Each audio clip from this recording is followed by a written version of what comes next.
प्रकरणामध्ये ईडीनं आता एंट्री घेतली आहे। ड्रग्ज प्रकरणातील आरोपींची ईडीनं माहिती मागवल्याचं कळतंय।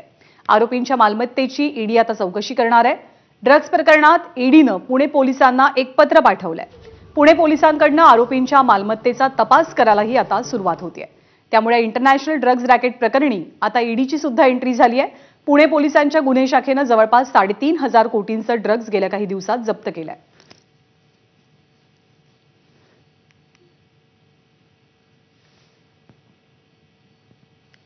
पुणे आंतरराष्ट्रीय ड्रग्ज प्रकरणामध्ये आता ईडी सुद्धा चौकशी करेल अशी माहिती आहे, कारण या ड्रग्ज प्रकरणात जितके आरोपी सापडलेले आहेत त्या सर्वांच्या संपत्तीची ईडीनं माहिती मागवल्याचं कळतंय।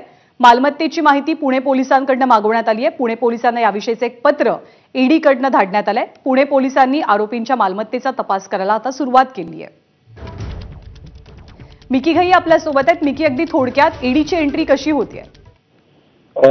जर आपण बघितलं तर आतापर्यंत पुणे पोलिसांच्या क्राईम ब्रांच टीमनी जवळपास 350 कोटी रुपयाचे जवळपास हे ड्रग्ज पकडलेले आहेत आणि त्याच्यामध्ये ईडीची देखील आता एंट्री झालेली आहे।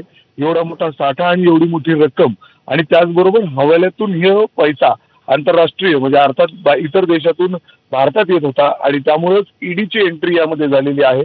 ईडीने देखील आता पुणे पोलिसांना पत्राद्वारे कळवण्यात आलंय की तुम्हाला तुमच्याकडे जे काही कागदपत्र आहेत या संदर्भातले ते आमच्याकडे देखील पाठवा, आम्हाला देखील पॅरलल तपास करायचा आहे। यासाठी ईडीने आता काही पत्र व्यवहार पुणे पोलिसांकडून थ्रू सुरू केलेला आहे आणि लवकरच हा संपूर्ण तपास ते देखील करू शकतात अशी देखील शक्यता आहे। त्यामुळे ड्रग्ज प्रकरणात हा एक मोठा अपडेट म्हणावा लागेल। जेवढी याची व्याप्ती आहे त्यानुसार थेट ईडीचं याच्यामध्ये आता एक मोठा पत्राद्वारे हा केस समजून घेण्याचा आणि त्यांच्याकडे देखील जाण्याची शक्यता वर्तवली जाते। धन्यवाद मिकी या सगळ्या माहितीबद्दल। आणि यानंतर आपण बातम्यांचा वेगवान आढावा पुढे सुरू ठेवूया।